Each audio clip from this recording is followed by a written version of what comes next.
بسم اللہ الرحمن الرحیم۔ آج کی ویڈیو میں آپ کو بتاؤں گا کہ حدیث کی روشنی میں سب سے طاقتور شخص کون ہے۔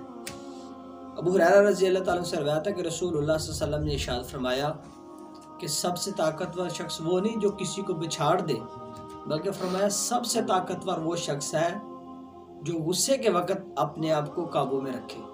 یعنی جو شخص غصے میں اپنے آپ کو قابو میں رکھتا ہے نا، رسول اللہ صلی اللہ علیہ وسلم نے فرمایا وہ سب سے جناب والا طاقتور ہے۔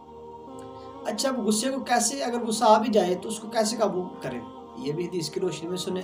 رسول اللہ صلی اللہ علیہ وسلم نے ارشاد فرمایا جو شخص جب اس کو غصہ آ جائے تو پڑھے اعوذ باللہ من الشیطان الرجیم، اس کا بار بار ورد کرے، انشاءاللہ اس کا غصہ ختم ہو جائے گا۔